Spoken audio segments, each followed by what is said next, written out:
ہرقل شاہ روم نے قریش کے قافلے میں ایک آدمی بلانے کو بھیجا، اور اس وقت یہ لوگ تجارت کے لیے ملک شام گئے ہوئے تھے، اور یہ وہ زمانہ تھا جب رسول اللہ صلی اللہ علیہ وسلم نے قریش اور ابو سفیان سے ایک وقتی عہد کیا ہوا تھا۔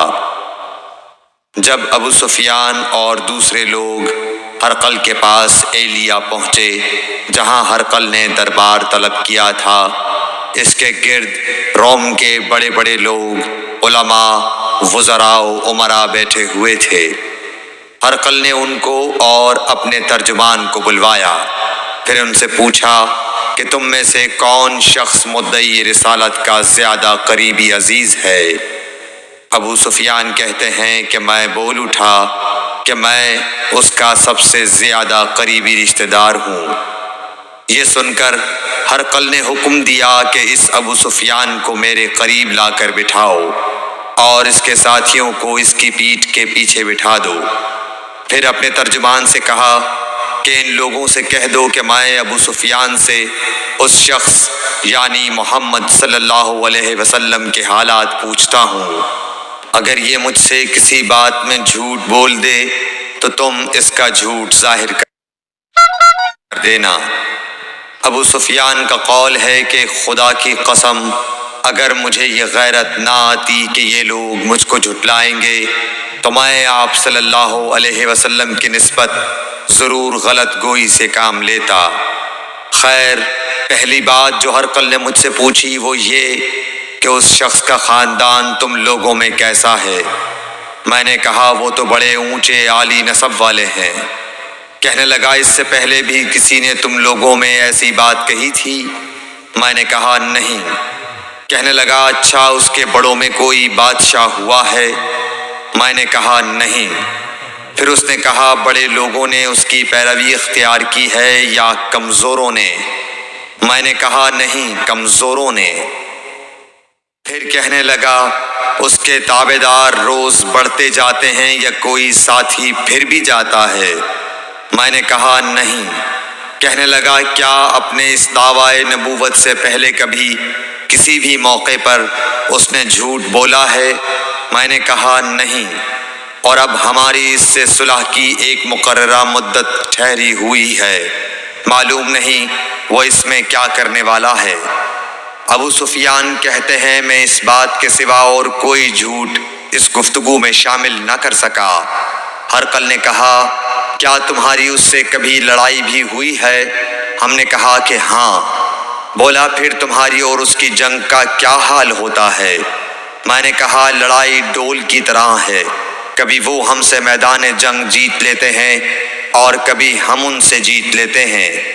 ہرقل نے پوچھا وہ تمہیں کس بات کا حکم دیتا ہے؟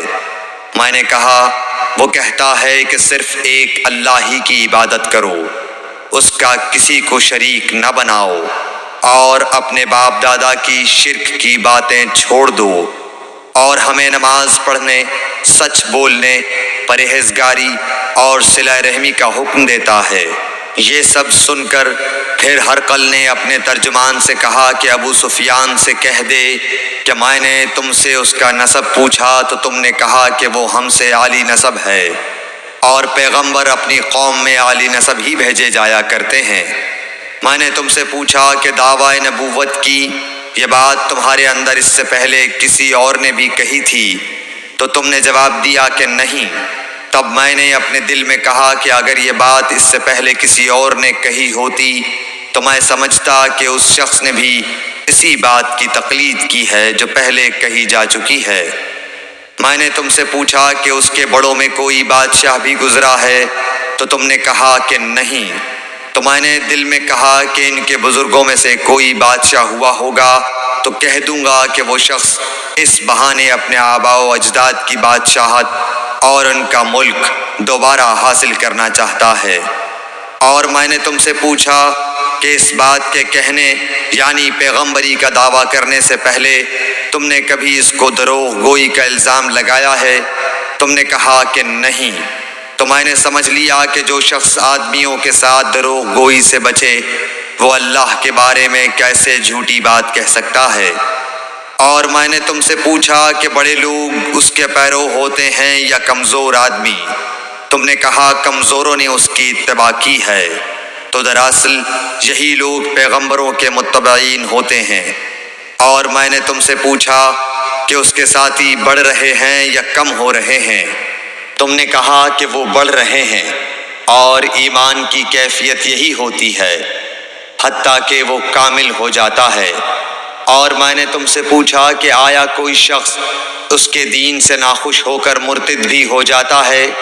تم نے کہا نہیں۔ تو ایمان کی خاصیت بھی یہی ہے، جن کے دلوں میں اس کی مسرت رچ بس جائے وہ اس سے لوٹا نہیں کرتے۔ اور میں نے تم سے پوچھا کہ آیا وہ کبھی عہد شکنی کرتے ہیں؟ تم نے کہا نہیں۔ پیغمبروں کا یہی حال ہوتا ہے، وہ عہد کی خلاف ورزی نہیں کرتے۔ اور میں نے تم سے کہا کہ وہ تم سے کس چیز کے لیے کہتے ہیں؟ تم نے کہا کہ وہ ہمیں حکم دیتے ہیں کہ اللہ کی عبادت کرو، اس کے ساتھ کسی کو شریک نہ ٹھہراؤ، اور تمہیں بتوں کی پرستش سے روکتے ہیں، سچ بولنے اور پرہیزگاری کا حکم دیتے ہیں۔ لہٰذا اگر یہ باتیں جو تم کہہ رہے ہو سچ ہیں تو عنقریب وہ اس جگہ کا مالک ہو جائے گا کہ جہاں میرے یہ دونوں پاؤں ہیں۔ مجھے معلوم تھا کہ وہ پیغمبر آنے والا ہے، مگر مجھے یہ معلوم نہیں تھا کہ وہ تمہارے اندر ہوگا۔ اگر میں جانتا کہ اس تک پہنچ سکوں گا تو اس سے ملنے کے لیے ہر تکلیف گوارا کرتا۔ اگر میں اس کے پاس ہوتا تو اس کے پاؤں دھوتا۔ ہرقل نے رسول اللہ صلی اللہ علیہ وسلم کا وہ خط منگایا جو آپ نے وحیہ کلبی رضی اللہ تعالیٰ عنہ کے ذریعے حاکم بصرہ کے پاس بھیجا تھا، اور اس نے وہ ہرقل کے پاس بھیج دیا تھا۔ پھر اس کو پڑھا تو اس میں لکھا تھا، اللہ کے نام کے ساتھ جو نہایت مہربان اور رحم والا ہے۔ اللہ کے بندے اور اس کے پیغمبر محمد صلی اللہ علیہ وسلم کی طرف سے یہ خط ہے شاہ روم کے لیے۔ اس شخص پر سلام ہو جو ہدایت کی پیروی کرے۔ اس کے بعد میں آپ کے سامنے دعوت اسلام پیش کرتا ہوں۔ اگر آپ اسلام لے آئیں گے تو دین و دنیا میں سلامتی نصیب ہوگی، اللہ آپ کو دوہرا ثواب دے گا۔ اور اگر آپ میری دعوت سے روگردانی کریں گے تو آپ کی رعایا کا گناہ بھی آپ ہی پر ہوگا۔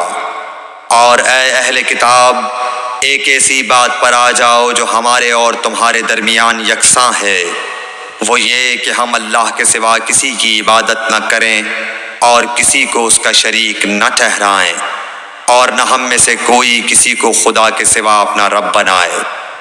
پھر اگر وہ اہل کتاب اس کتاب سے منہ پھیر لیں تو مسلمانوں، تم ان سے کہہ دو کہ تم مانو یا نہ مانو، ہم ایک خدا کے اطاعت گزار ہیں۔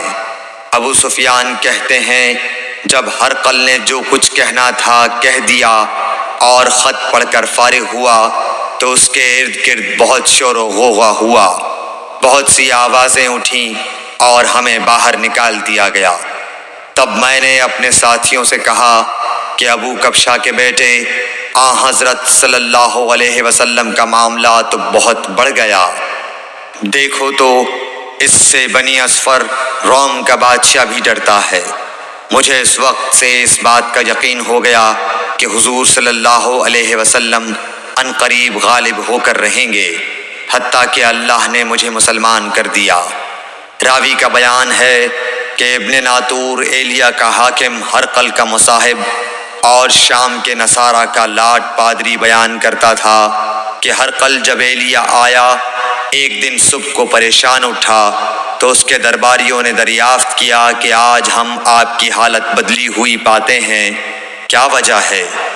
ابن ناطور کا بیان ہے کہ ہرقل نجومی تھا، علم نجوم میں وہ پوری مہارت رکھتا تھا۔ اس نے اپنے ہم نشینوں کو بتایا کہ میں نے آج رات ستاروں پر نظر ڈالی تو دیکھا کہ ختنہ کرنے والوں کا بادشاہ ہمارے ملک پر غالب آ گیا ہے۔ بھلا اس زمانے میں کون لوگ ختنہ کرتے ہیں؟ انہوں نے کہا کہ یہود کے سوا کوئی ختنہ نہیں کرتا، سو ان کی وجہ سے پریشان نہ ہوں۔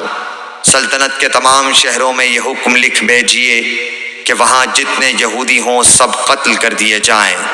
وہ لوگ انہی باتوں میں مشغول تھے کہ ہرقل کے پاس ایک آدمی لایا گیا جسے شاہ غسان نے بھیجا تھا۔ اس نے رسول اللہ صلی اللہ علیہ وسلم کے حالات بیان کیے۔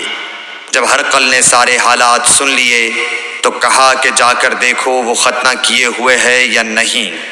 انہوں نے اسے دیکھا تو بتلایا کہ وہ ختنہ کیا ہوا ہے۔ ہرقل نے جب اس شخص سے عرب کے بارے میں پوچھا تو اس نے بتلایا کہ وہ ختنہ کرتے ہیں۔ تب ہرقل نے کہا کہ یہی محمد صلی اللہ علیہ وسلم اس امت کے بادشاہ ہیں جو پیدا ہو چکے ہیں۔ پھر اس نے اپنے ایک دوست کو رومیہ خط لکھا اور وہ بھی علم نجوم میں ہرقل کی طرح ماہر تھا۔ پھر وہاں سے ہرقل حمص چلا گیا۔ ابھی حمص سے نکلا نہیں تھا کہ اس کے دوست کا خط اس کے جواب میں آ گیا۔ اس کی رائے بھی حضور صلی اللہ علیہ وسلم کے ظہور کے بارے میں ہرقل کے موافق تھی کہ محمد صلی اللہ علیہ وسلم واقعی پیغمبر ہیں۔ اس کے بعد ہرقل نے روم کے بڑے آدمیوں کو اپنے حمص کے محل میں طلب کیا اور اس کے حکم سے محل کے دروازے بند کر لیے گئے۔ پھر وہ اپنے خاص محل سے باہر آیا اور کہا، اے روم والو، کیا ہدایت اور کامیابی میں کچھ حصہ تمہارے لیے بھی ہے؟ اگر تم اپنی سلطنت کی بقا چاہتے ہو تو پھر اس نبی صلی اللہ علیہ وسلم کی بیعت کر لو اور مسلمان ہو جاؤ۔ یہ سننا تھا کہ پھر لوگ وحشی گدھوں کی طرح دروازوں کی طرف دوڑے مگر انہیں بند پایا۔ آخر جب ہرقل نے اس بات سے ان کی یہ نفرت دیکھی اور ان کے ایمان لانے سے مایوس ہو گیا تو کہنے لگا کہ ان لوگوں کو میرے پاس لاؤ۔ جب وہ دوبارہ آئے تو اس نے کہا، میں نے جو بات کہی تھی اس سے تمہاری دینی پختگی کی آزمائش مقصود تھی، سو وہ میں نے دیکھ لی۔ تب یہ بات سن کر وہ سب کے سب اس کے سامنے سجدے میں گر پڑے اور اس سے خوش ہو گئے۔ بالآخر ہرقل کی آخری حالت یہی رہی۔ صحیح بخاری حدیث نمبر 7۔